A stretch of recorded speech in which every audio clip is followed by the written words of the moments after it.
Dan nanti langsung dihembus sampai beku, terus langsung dihisap sampai metong.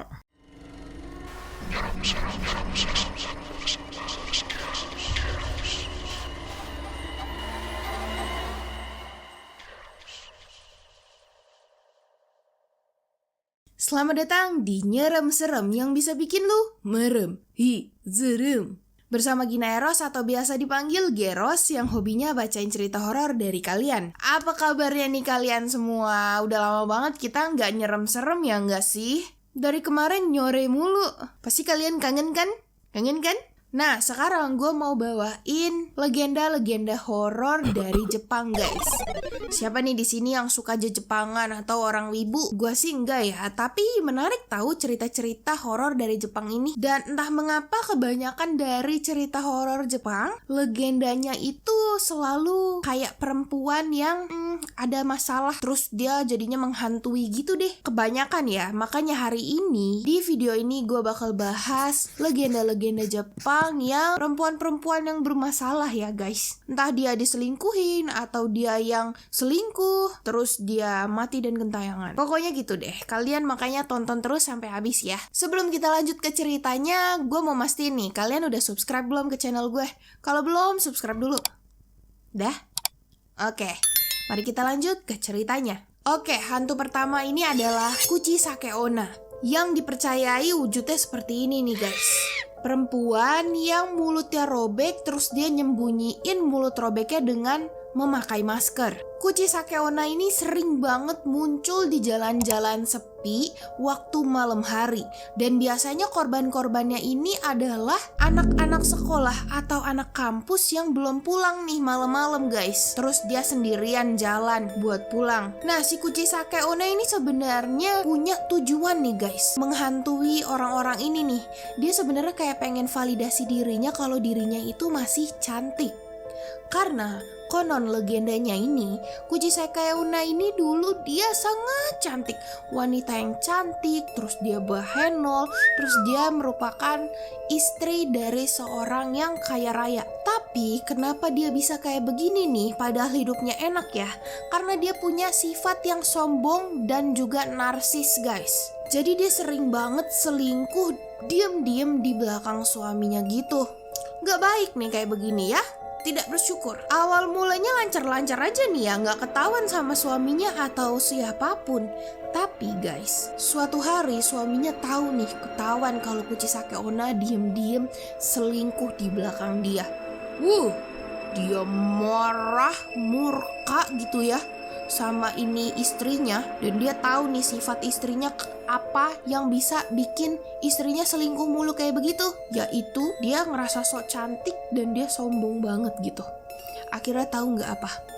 Karena dia udah murka banget ya, akhirnya itu mulutnya dirobek guys sampai telinga. Wing, wing, gila nggak sih? Nah pas udah dirobek kayak begitu, dia tergeletak dong nih. Udah nggak berdaya gitu ya. Cuman belum metong guys. Nah di sini suaminya ini malah ngomong ke Kuchisake Onna. Siapa yang akan bilang elu cantik lagi sekarang? Mulut lu udah robek seperti itu, gak akan ada orang yang bilang lu cantik. Katanya begitu guys.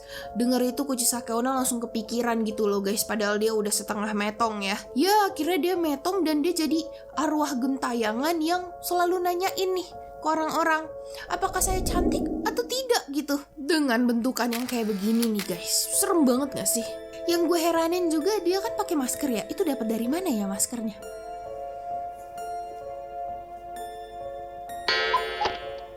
Kali aja ada yang tahu gitu ya. Coba tulis di komen. Nah, jadi pada tahun 1970-an itu banyak banget korban-korban yang berkeliaran malam-malam. Terus dia terlihat kayak udah gak berdaya gitu metong di jalanan, jalan sepi. Dipercaya itu akibat Kuchisake Onna guys. Jadilah nih orang-orang belajar gimana cara nanganin Kuchisake Onna ini guys. Karena sebenarnya pas waktu dia datang ke lu punya pilihan nih untuk jawabnya kayak gimana guys. Dan jangan sampai salah, menariknya legenda Jepang gitu loh guys. Ini bukan satu-satunya, nanti ada Yuki Onna juga. Kalian pantengin terus ya. Nah, tadi kan gue bilang Kuchisake Onna ini berkeliaran untuk validasi dirinya, apakah dirinya ini masih cantik atau tidak. Jadilah dia nanya-nanya nih. Nah, ini adalah diagram percakapan oleh Kuchisake Onna, guys. Nah, kalau lu udah ketemu Kuchisake Onna yang bentukannya pakai masker gitu ya, terus mukanya serem, dia rambutnya panjang, dia pasti nanya, apakah aku cantik? Jawaban kalian kan ada dua ya guys, iya atau tidak. Nah, kalau kalian jawab tidak, lu auto tuh wing, dibelah jadi dua tuh badan lu. Udah kayak sosis dibelah gitu, pakai gunting raksasa lagi. Wing. Nah, tapi kalau lu jawab iya nih ya guys, Kuchisake ini kan perempuan ya, dia bakal nanya dua kali guys. Dengan cara dia ngebukain itu maskernya, terus nunjukin bibir robeknya, ngomong, apakah saya masih cantik sekarang? Pilihan lu lagi, jawabnya ada dua ya kan? Iya atau tidak? Kalau enggak ya lu langsung itu dipotong lagi jadi dua guys. Tapi kalau lu jawab iya, dia bakal ngerobek mulut lu gitu. Mirip kayak dia. Serba salah gak sih? Bingung gak lu? Ya kan bingung. Nah, jadi ternyata ada triknya guys. Lu bisa jawab lumayan yang bakal bikin Kuchisake Onna ini bingung gitu. Ini maksudnya iya apa enggak gitu. Nah, waktu dia bingung kayak begitu, lu langsung lari sekencang-kencangnya guys, kabur dari Kuchisake Onna dan nyari tempat persembunyian. Nah, beberapa orang Jepang juga percaya kalau lu ketemu sama Kuchisake Onna, lu jawabnya biasa aja, yang bikin Kuchisake Onna ini kena mental. Terus dia langsung pergi tuh gitu aja. Nah, lu coba dah tuh salah satu dari dua jawaban tadi. Kali aja ada yang bener salah satunya. Kalau lu sebut yang salah ya gue gak tanggung jawab. Nah, seperti itu guys, legendanya Kuchisake Onna nih. Dia biasanya berkeliaran kan ada di jalanan-jalanan sepi waktu malam-malam guys. Makanya nanti lu kalau ke Jepang gak usah keliaran malam-malam ya guys. Malam-malam udah di dalam rumah aja. Selanjutnya ada hantu Oiwa. Gue gak bisa ya ini nyebut Oiwa. Kalau misalnya nanti di tengah-tengah gue sebutannya kayak udah aneh-aneh, Owa, Ole itu udah. Pokoknya Oiwa. O-I-W itu ya guys. Atau juga bisa disebut namanya Yotsuya Kaidan. Itu nama selama dia lagi hidup gitu.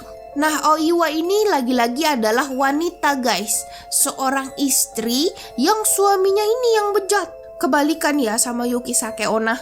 Nah, cerita awalnya ini ada di tahun 1825 guys. Oiwa ini merupakan cewek cantik berasal dari kota kecil di Jepang. Nah, dia ini punya pacar nih waktu selama dia sekolah, namanya Lemon. Yep, Lemon. Buah lemon. Enggak, yang Lemon ini sebenarnya cowok biasa aja, nggak ganteng, nggak kaya gitu ya, biasa aja lah, standar, sederhana gitu. Tapi Oiwa ini ya demen gitu sama Lemon. Mereka ini udah saling kenal waktu mereka kecil guys. Nah, pas mereka beranjak dewasa, mereka saling sayang. Nah, setelah mereka selesai sekolah, akhirnya mereka menikah. Awalnya pernikahan mereka adem kayem nih ya guys, mereka bahagia lah ya.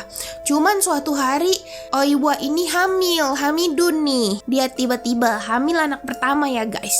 Nah, sembari itu kok dia lihat-lihat, ini gue lagi hamil bukannya suami gue apa rajin cari nafkah ya. Udah kita hidupnya pas-pasan, tapi suami gue juga males-malesan nyari nafkahnya. Ya, inisiatif lah langsung Oiwa ini. Langsung ngomong ke suaminya, Lemon, ayo semangat cari nafkah, cari uang buat kita nanti. Ini kita nanti udah bertiga loh, ada anak kita loh. Awalnya Lemon iya aja tuh, tapi gak dia lakuin guys. Wah, makin lama makin kalau perempuan kan kalau udah kayak digituin, ya dia makin ngomong berkali-kali ya. Woi, buruan cari kerja, woi semangat gitu. Nah, si Lemon ini bukannya kayak, oke, gue harus semangat, bentar lagi gue punya anak. Enggak, dia malah apa? Dia malah males-malesan. Dan dia malah kesel sama istrinya yang nyuruh dia kerja mulu guys. Jadi intinya dia tuh sangat pemalas ya guys. Sampai-sampai istri dan calon anaknya ini ya udah diterlantarin gitu, gak dinafkahi. Ya Oiwa ini yang udah makin stres ya kan, dengan kondisi ekonomi, ditambah Lemon yang gak jelas. Dia kayak merasa paling tersakiti gitu loh guys. Yang akhirnya berubah jadi ngebenci istrinya, yang nyuruh-nyuruh nyari nafkah mulu. Padahal itu udah kewajibannya si Lemon ya. Kalau kayak gitu mah gak usah nikah aja. Nah, kebenciannya si Lemon ini terhadap si Oiwa ngebuat dia akhirnya selingkuh guys di belakang Oiwa. Kayak gak make sense gitu. Lu gak punya uang tapi lu masih bisa selingkuh gitu. Kayak gimana sih? Banyak perempuan-perempuan yang jadi selingkuhannya, tapi ada nih satu yang nyantolnya banget-bangetan gitu. Namanya Aume. Agak susah lagi kan namanya. Nah, Aume ini sebenarnya gadis yang dia tahu nih kalau si Lemon ini merupakan suami orang yang sebentar lagi jadi calon bapak. Tapi dia nih kayak nggak punya akal, nggak punya pikiran gitu ya. Tetap dia lanjuti guys. Dan yang lebih parahnya lagi, ketika Lemon ketemu sama bapaknya Aume malah nyuruh si Lemon menceraikan istrinya supaya nikahin Aume. Makin gila. Gak ada akal ya gak sih? Apalah ini manusia ya. Dengar hal itu dari bapaknya si Aume nih, Si Lemon ini mikir, gimana caranya gue nyikirin istri gue ya? dan salah satunya yang sebenarnya ada ya. Dan dia mikir kalau dia pengen ngeracunin istrinya guys. Padahal bisa ya kan diceraiin, ini diracunin gitu. Pengen dibuat metong. Kayak aduh, kemana sih ini pikirannya si Lemon ini? Dia gadain kali ya. Si Lemon berencana ngasih sup gitu yang udah dikasih racun ke Awa. Nah, si Awa ini kan tidak nge-expect apa-apa ya guys, karena dia juga nggak tahu nih perselingkuhan si Lemon sama Aume. Ya udahlah tuh, dia makan deh tuh. Pas dia lagi makan, itu racunnya langsung bekerja guys. Dia langsung tergeletak di lantai dan dia kayak udah pengen setengah metong gitu. Nah, si Lemon ninggalin dia gitu aja guys. Dia tunggu sampai dia metong. Pas dia balik-balik, itu ternyata si Awa belum metong guys. Si Awa cuman keguguran, setengah mukanya itu hancur, parah banget kelihatannya kayak begini. Yah, ngelihat kayak gitu, si Lemon frustasi guys. Ini kenapa nggak metong-metong? Akhirnya tahu nggak? Diajak jalan-jalan. Kemana? Ke tebing. Terus diapain di tebing? Didorong. Istri lu sendiri yang habis keguguran kayak apa sih ini? Nggak habis pikir gua ini. Lemon ini terbuat dari apa? Gue yakin dia nggak terbuat dari tanah ini. Terbuat dari api volcano. Ya gitu. Ya karena si Oiwa ini dilempar ke jurang, ya dia langsung metong lah guys. Udah kayak gitu langsung aja ditinggalin sama si Lemon. Terus dia langsung ke Aume dan ngomong, Udah beres, ayo kita nikah. Kacau emang. Dan diiyain guys, langsung mereka nikah guys. Nah, di malam sebelum pernikahannya dia nih, mereka berdua nih manusia bejat ya. Si Lemon yang lagi di kamarnya sendirian guys, ngeliat lampu-lampion ala Jepang yang kayak begini, kok kedap-kedip ya. Terus disamperin lah tuh dia. Kenapa ini lampu? Ada apa ini lampunya kedap-kedip? Pas dilihat, langsung kena jump scare guys. Karena dari lampu itu langsung keluar mukanya Oiwa yang setengah hancur. Terus teriakin si Lemon ngomong, Panggilan. kayak begitu kan dia langsung, apa nih? Kaget dia. Dan dia langsung ngambil kayak sebuah tongkat di deket dia langsung dipukul itu lampu-lampion. Trek. Terus keluar permen, enggak. Ya udah, habis itu lampu itu jatuh guys. Dan alhamdulillahnya hilang nih, gak diganggu lagi sama si Aume. Oiwa. Nah lanjut dah tuh, besoknya mereka menikah guys. Jadi menikah. Pas udah selesai menikah, malam pertamanya nih, malam yang ditunggu-tunggu sama mereka berdua guys. Baru aja si Aume itu mau buka kayak tudung nikahan ala Jepang begitu ya guys. Ngebuka mukanya si Aume. Tiba-tiba apa yang dilihat Lemon? Mukanya Oiwa yang setengah hancur. Itu yang dilihat. Kaget lah dia.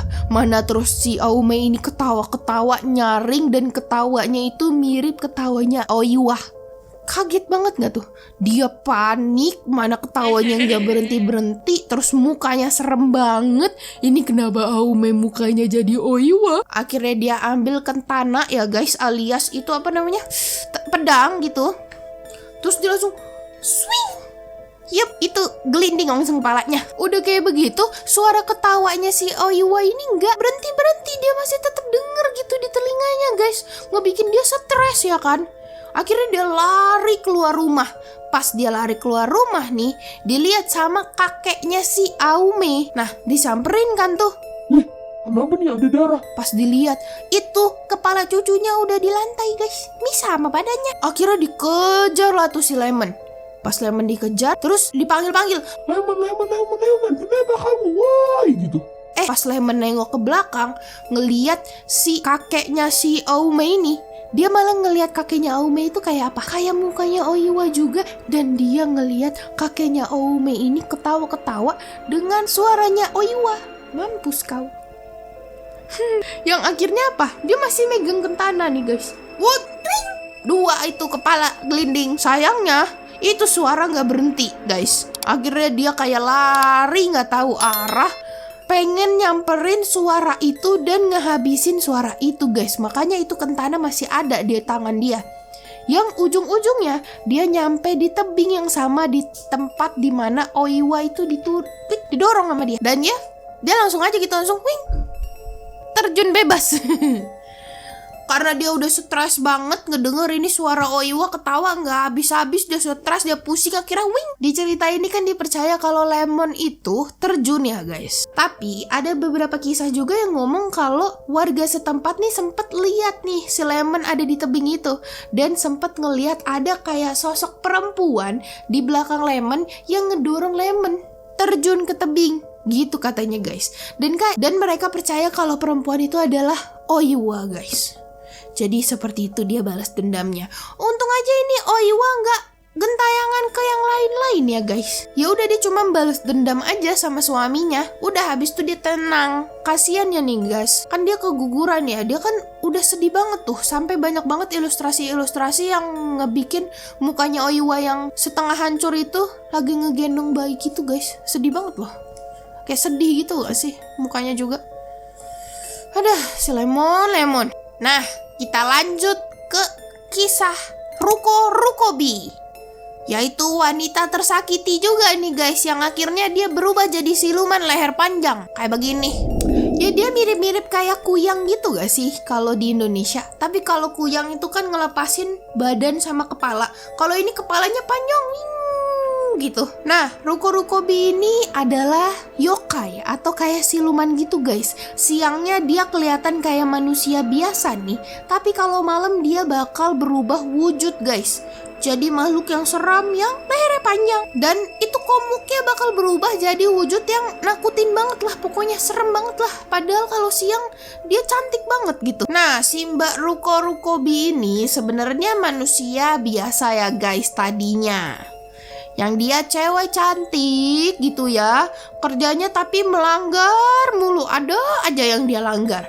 Ada aja dia bandel gitu. Yang akhirnya ya dia nanggung karma gitu guys. Nggak tenang. Jadi siluman leher panjang. Ruko-Rukobi ini tadinya namanya itu Oyutsu. Mirip-mirip juga nih sama cerita Kuyang ya. Yang diceritakan dia ini adalah istri juragan kaya raya, tapi dia istri pertama. Kalau Kuyang kan istri kedua. Terus juga bedanya Oyutsu ini genit sama laki orang. Kalau Kuyang kan dia malah pengen lakinya dia ini nempel terus ke dia. Jadi dia setia banget guys. Nah, sebenarnya Oyutsu ini datang dari keluarga yang agamis gitu loh guys.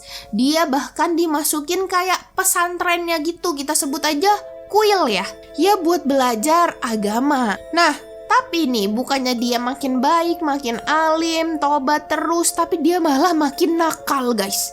Emang kayaknya udah dasarnya nakal gitu. Akhirnya apa? Dia ngegodain biksu-biksu di sana. Semua biksu dia godain, mentang-mentang lu cantik ya kan. Sampai suatu ketika ada nih seorang biksu yang namanya Kaishin, yang kebujuk sama rayuannya dan mereka akhirnya menjalani hubungan terlarang guys di dalam kuil. Nah, gak lama mereka menjalani hubungan itu nih, mereka ketahuan sama kepala kuilnya guys kalau menjalani hubungan terlarang guys. Ya akhirnya kedua orang ini ditendang keluar dari kuil. Nah awalnya mereka bingung nih, ya Allah kita pulang kemana ya, ini rumah kita di mana ya. Sampai akhirnya guys mereka ngide nih untuk balik nih ke rumahnya si Oyotsu. Pas udah nyampe di kampungnya Oyotsu, ketemu sama bapaknya kecewa guys. Gak ngebolehin mereka berdua tinggal di rumahnya. Syukurin. Karena karena bapaknya ini ngerasa anaknya udah kelewatan banget ini. Ya udahlah, lu terserah hidup lu semau-mau lu, tapi gua nggak tanggung jawab lagi, mohon maaf. Jadilah mereka hidup di suatu desa terpencil di mana si Kaishin ini jadi buruh tani gitu guys. Dan hidupnya mereka pas-pasan aja. Dan bahkan bisa dibilang serba sulit juga. Nah, tapi si Mbak Oyutsu ini nggak mau susah guys. Karena hidupnya dia pengennya serba enak guys. Akhirnya apa? Dia ngegoda-godain itu laki-laki kaya. Dia goda-godain, dia bawa ke rumahnya supaya dia dapet duit. Lah suatu hari si Kaishin pulang ngeliat si Oyutsu ada kayak begituan sama laki-laki lain, dia murka lah yang akhirnya ngestop semua perilaku si Oyutsu dan juga nyawanya di stop dengan cara dia dicekek. Sampai Oyutsu ini ya sudah tidak bernapas lagi guys. Nah 1 tahun kemudian nih Kaishin ketemu sama perempuan yang sederhana, cantik, menerima dia apa adanya guys. Dan akhirnya mereka berdua menikah nih. Gue gak tahu sih nih ya nasibnya badannya si Oyutsu itu diapain sama si Kaishin, gue gak tahu ya. Tapi intinya skip udah 1 tahun lamanya si Kaishin menikah lagi. Nah tapi mungkin si Oyutsu dari alam lain itu dia kayak ngelihat, aduh, ini suami gua senang-senang ya sama cewek lain. Gua di sini akibat dia gitu. Nggak tahu diri itu padahal dia yang selingkuh ya kan. Yang akhirnya ngebuat si Oyutsu ini datang malam hari guys, nyamperin mereka berdua yang lagi tidur dalam bentuk ya hantu ya. Dan si Oyutsu ini datang dalam bentuk Ruko-Rukobi guys, yang lehernya panjang banget. Terus dia pas lagi ngemanjangin lehernya begini, dia ngisep itu nyawanya Kaishin. Begitu. Nah, tapi nggak nyampe di situ doang guys. Jadi si Oyutsu alias Ruko-Rukobi ini sering menghantui laki-laki pemabok di malam hari gitu. Dan bahkan kalau siang-siang kan dia kelihatannya kayak cewek cantik biasanya ya guys. Dia bisa sampai ngerayu laki-laki kaya. Terus sampai dia ngerayunya bener-bener sampai dia dinikahin guys. Yang akhirnya pada malam pertamanya dia langsung muncul itu. Rupanya dia jadi Ruko-Rukobi yang lehernya panjang gitu guys. Dan langsung ngisep semua nyawa laki-laki yang telah dia goda, plus juga dosa-dosa mereka kali ya. Serem gak tuh? Selanjutnya ada nih juga wanita penghisap nyawa laki-laki guys, namanya Yuki Onna. Yuki Onna ini dipercaya sebagai siluman salju gitu guys, karena dia bentukannya seperti ini. Dia putih seperti salju, dia cantik, rambutnya hitam, panjang, bibirnya merah, dan dia putih banget. Baheno lah, pokoknya cantik banget lah kalian. Tipe-tipenya cowok-cowok Indonesia lah pokoknya begitu ya. Yuki Onna ini punya kemampuan menghisap nyawa-nyawa laki-laki. Dan juga dia punya kemampuan ngehembus hawa dingin banget sampai bisa ngebekuin manusia gitu guys. Dan biasanya Yuki Onna ini ada di gunung-gunung. Bentukannya Yuki Onna seperti ini guys. Dia berbaju putih juga ya, kimono putih kayak kunti gitu ya. Dan dia pokoknya cantik lah kayak begini. Kalian bisa bayangin lah kenapa dia bisa cantik guys. Karena emang itu tujuannya dia untuk ngegoda laki-lakinya guys. Dan nanti langsung dihembus sampai beku, terus langsung dihisap sampai metong. Nah ini ada kisah nih. Ada 2 laki-laki pemotong kayu yang dia masih ada di gunung waktu bulan musim dingin maksud gue. Bernama Mosaku dan Minokichi. Nah mereka yang lagi kerja nih ya kan, nebang-nebangin kayu di gunung waktu musim dingin itu, tiba-tiba aja ada badai salju guys, yang ngebuat mereka langsung ngungsi di suatu gubuk gitu. Dan waktu sembari mereka ngungsi nih, mereka terjebak kan gak bisa pulang. Nah langsung tuh di situ si Yuki Onna yang ada di gunung itu langsung, 2 laki-laki ada di gubuk itu. Mari kita samperin. Gitu guys, disamperin masuk Yuki Onna ke dalam gubuk itu. Yang pertama dia lihat adalah siapa nih? Si Mosaku guys. Nah sayangnya Mosaku itu dia nggak ganteng, dan itu langsung di auto itu sembur sama si Yuki Onna, dan langsung auto dihisap lagi tuh nyawanya.